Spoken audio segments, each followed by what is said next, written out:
Apple's up more than 6% right now. Google about 3%, but Dell, Intel, Research Motion, and Microsoft are all to the upside. We're down by between 3 and 4.5% generally across these markets. Hello everyone, welcome to my channel. If you are someone who always wanted to understand the stock market but didn't know where to start, this video is for you. If you are curious to know how small businesses grow, how do they expand, and as an investor, how can you benefit from it, then watch this story to understand completely. Alright, home gamers, listen up.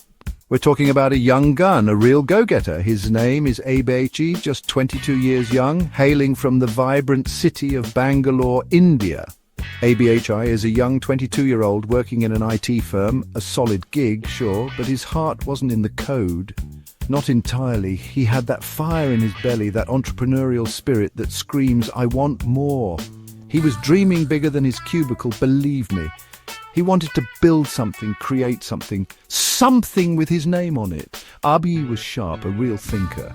He saw the world around him, the hustle and bustle of Bangalore, a city buzzing with energy and tech geniuses. But he also saw the daily grind, the 9 to 5, or more like 9 to 9 in tech, am I right, that so many faced?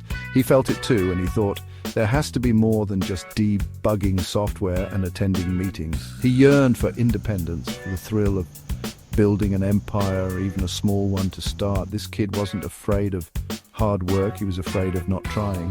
He'd spend his evenings not just chilling, but sketching out ideas, reading about businesses, fueling that internal furnace. The desire for something tangible, something he could point to and say, I made that, was overwhelming. It's a feeling many of you out there might recognize, that itch to create, to innovate, to be your own boss. Abi wasn't content to just collect a paycheck. He wanted to write the checks. He was looking for his big idea, his ticket to a different kind of life, a life with passion at its core. This wasn't just a fleeting fancy for Abechi. Oh no, this was a deep-seated ambition. He knew the risks, the challenges. Starting a business is no walk in the park, folks. It takes guts, it takes grit, it takes a whole lot of caffeine. Maybe that was a sign, eh? But Abi was ready. He was observing, learning, waiting for that perfect pitch, that one idea that would make him say, this is it. And let me tell you, when opportunity knocks for a guy like Abi, he doesn't just answer the door, he kicks it down. So, Abi's in Bangalore, right? This city is exploding. It's India's Silicon Valley, packed with young, ambitious tech professionals, students, and creatives. These people are working hard, playing hard, and guess what they need? Coffee? Gallons of it. They need a place to meet, to work, to brainstorm, to just unwind after a long day of changing the world, one line of code at a time. Abi saw this, he felt this. He was one of them, after all. He understood the pulse of the city. He looked around at the existing coffee shops. Some were okay, some were chains, some were just meh. Nothing really stood out. Nothing had that special spark, that unique vibe he thought Bangalore deserved. He saw a gap in the market, a big one. He envisioned a coffee shop that wasn't just about a quick caffeine fix. No. He imagined a place with amazing, locally sourced coffee, a super cool atmosphere. Comfortable seating, blazing fast Wi-Fi, a haven for the city's bright minds, a place with personality. Abi started doing his homework. He wasn't just dreaming, he was researching. He studied coffee beans, brewing methods, cafe designs, customer service strategies. He talked to people, asking them what they wanted in a coffee shop, what was missing, what would make them come back again and again. He realized that people weren't just buying coffee, that they were buying an experience. They wanted quality, comfort, and a sense of community. This wasn't just about a beverage, it was about a destination. This idea started brewing stronger than a double espresso in Abi's mind. A coffee shop that was more than a shop, it was a hub, a place where ideas could percolate, where connections could be made, where people felt welcome and inspired. He knew it wouldn't be easy. Competition was there, sure, but Abechi believed he could do it better, different. He had the vision, the passion, and that unstoppable Bangalore energy. He was ready to pour his heart and soul into this venture. The coffee craze was real, and Abi was ready to ride that wave. So, Abi didn't just sit on his brilliant idea, folks. He took action. Yes. He scraped together his savings, every last rupee. Maybe he even convinced a very trusting family member for a small, friendly loan, because that's what entrepreneurs do. They find a way. He found a sweet little spot in a busy Bangalore neighborhood, perfect for foot traffic. He poured his energy into designing it, making it unique, making it ABAE. He called it Abi's Brew and Bites. Catchy, right? Tech-friendly, coffee-centric. From day one, Abi focused on quality. I'm talking top-notch coffee beans sourced from local estates. He trained his staff to be more than just baristas. He trained them to be ambassadors of good vibes and great coffee. The aroma alone would pull you in off the street. And the atmosphere, it was buzzing. Comfortable chairs, cool art, the right music, and of course super fast internet. Because his clientele demanded it, he wasn't just selling coffee, he was selling an experience, a community. Word started to spread like wildfire. First it was the local tech crowd, then students, then artists. Have you been to Abi's Brew and Bites? People would ask. The coffee is amazing. The vibe is perfect. The place was always packed. Abi was there day and night, working the counter, talking to customers, making sure everything was perfect. He was hands-on, totally committed. This wasn't just a business, it was his baby. And his baby was growing fast. The cash register was singing a sweet tune. Ka-ching! Profits started rolling in. Abi reinvested, improved things, maybe even hired a few more awesome team members. His single shop became the talk of the town, a local legend. He proved that a great idea, combined with relentless hard work and a focus on the customer, can absolutely crush it. Abahai wasn't just an IT guy anymore. He was a successful entrepreneur, a coffee king in the making. His first shop wasn't just a success, it was a grand slam home run. Booyah! Abechi was flying high. Abi's Brew and Bites was a sensation. Customers loved it, the money was good, and he was living his dream. But you know what happens when something is a hit, right? People want more of it. Customers from other parts of Bangalore started asking, when are you opening a shop in our neighborhood? Abechi saw the demand. He knew he had a winning formula. He started dreaming bigger, not just one shop, but 2, then 5, then maybe even a national chain. The sky was the limit. But here's the rub, folks. Expansion costs money. Big money. You need new locations, new equipment, more staff, more inventory. Abh had been reinvesting his profits, sure, but to grow at the speed he wanted, to really capitalize on this momentum, he needed a serious injection of capital. We're talking about a different league of funding now. His personal savings and the profits from one shop just weren't going to cut it for the kind of expansion he envisioned. This is a classic growing pain for successful businesses. He went to the banks, they looked at his numbers, saw the success of the first shop. But banks can be conservative, can't they? They offered loans, sure, but the interest rates were sky high and the terms were tough. Taking on massive debt felt risky. It could cripple the business if things slowed down even a little. Beche was in a bind. He had the golden goose, but he needed more golden eggs faster. He felt the pressure mounting. How could he fuel this rocket ship without drowning in debt? Enter Manju, Abi's childhood friend. Manju wasn't a coffee guy, he was a finance whiz. He worked in the financial markets, understood money, investments, and how companies grow. Abi poured out his frustrations to Manju over a cup of, you guessed it, Abi's best brew. Manju, he said, I've got this amazing business, people love it, but I need serious cash to take it to the next level. What do I do? Manju listened patiently, a knowing smile playing on his lips. He had an idea, a big idea, that could solve Abi's growth squeeze. Section 5.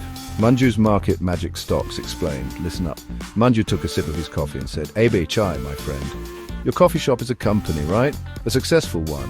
Have you ever thought about the stock market? Abi looked puzzled. The stock market? Isn't that for giant corporations and Wall Street wolves? Manju chuckled. Not just for them, buddy, it can be for growing businesses like yours too. Let me break it down for you. Think of your company, Abi's Brew and Bites, as a big, delicious cake. This is where it gets good, home gamers, so pay attention. Right now, Manju continued, you own the whole cake, every slice. But what if you could sell tiny, tiny pieces of that cake to lots of people who believe in your baking skills? I mean, your business skills? Abi was listening intently. These tiny pieces, Manju explained, are called shares, or stocks. When people buy a share, they own a very small part of your company. They become part owners or shareholders. They're betting on you, ABC, and your coffee empire. So, why would a company sell these pieces, these shares? ABC asked. Simple, Manju replied. To raise money. Capital. When you sell shares for the first time to the public, it's called an initial public offering or an IPO. All the money from selling those shares goes straight into your company's bank account. And here's the beautiful part. Hey babe, It's not a loan, you don't have to pay it back with interest. It's investment money. People are investing in your future success. PI's eyes widened. So I get the cash I need to expand, and these investors get a piece of my company? Exactly, Manju exclaimed.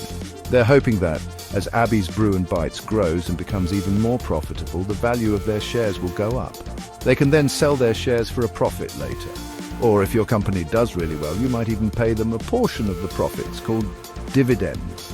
This was a whole new world for ABHE. The stock market wasn't some scary monster, it was a tool, a powerful tool for growth. Booyah! Just look at companies like Apple, Google, or Infosys. They all started small and used the stock market to grow into the giants they are today. Section 6. Going public, baby. The IPO lowdown, pros and cons. ABHE was excited, but he was no fool. Okay, Manju, this IPO thing sounds amazing for getting cash. What are the upsides, the big pros? Manju leaned back.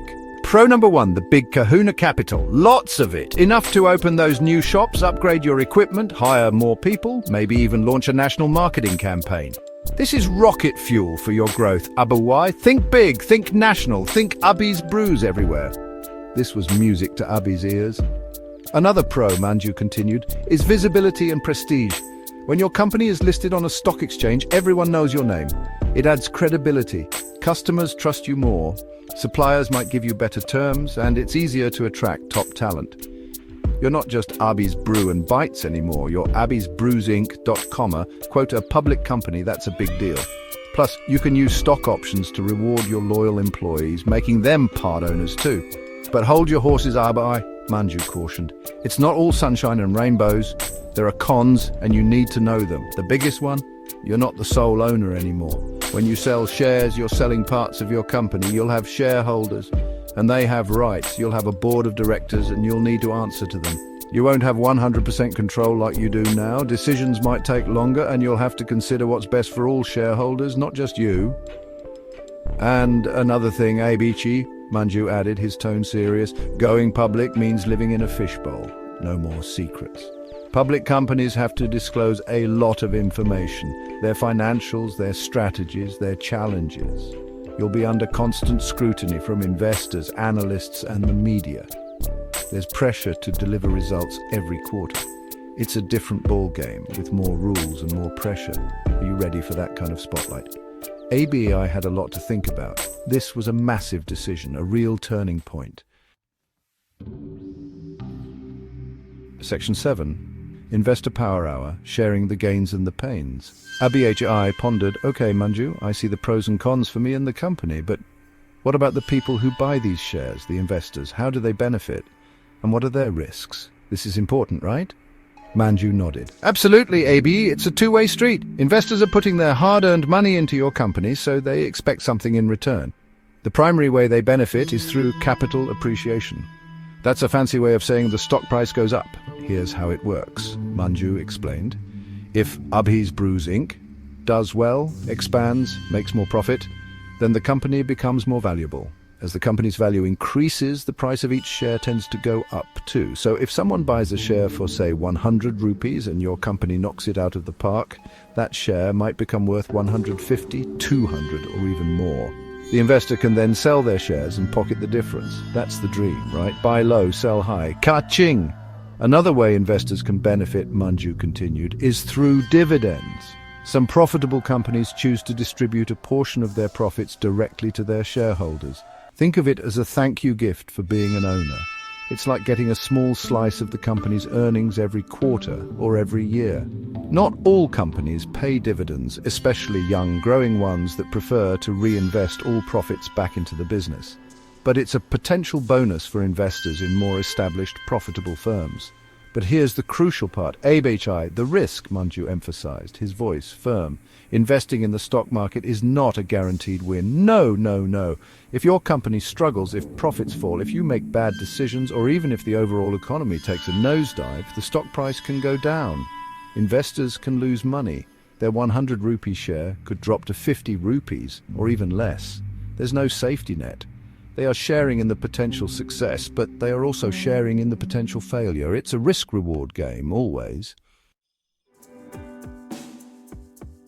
Section 8, Arby's Brew goes national, a stock market victory. After much thought, many more coffees, and tons of planning with Manju and financial experts, Arby decided to take the plunge. He believed in his vision, his team, and his coffee. He prepared meticulously for the initial public offering, IPO. It was a whirlwind of paperwork, presentations, and roadshows, telling the Arby's Brew's story to potential investors. He was nervous, sure, but also incredibly excited. This was his shot to build a national brand, a coffee empire.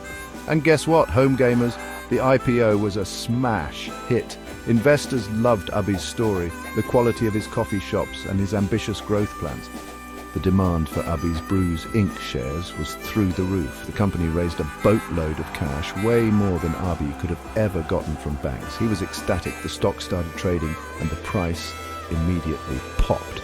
Those early investors who believed in Arby were already seeing green. Booyah! With the IPO funds secured, Arby went into overdrive. He started opening new Arby's Brews locations in major cities across India: Delhi, Mumbai, Chennai, Kolkata. He invested in state-of-the-art roasting facilities, launched a slick mobile app for orders and loyalty programs, and hired top talent to manage the expansion. The brand became a household name. People everywhere were sipping on Arby's delicious coffee, working on their laptops in his cool cafes, just like he had envisioned. Arby, now the CEO of a thriving public company, never forgot his roots. He maintained the quality and the unique vibe that made his first shop a success. He worked hard for his shareholders, delivering strong growth and profitability. And those investors who bought shares in the IPO, they were happy campers. As Arby's Brews Inc. flourished, their investment grew significantly. It was a win-win situation. Arby built his dream, and his investors shared in the rewards. That, my friends, is the power of the stock market when it works right. A true victory. Thanks for watching. If you like the video, hit the like button, share it with your friends, subscribe to the channel for more content like this. If you are curious about how stocks gets listed on stock exchange or how stock exchanges actually work, let me know in the comments.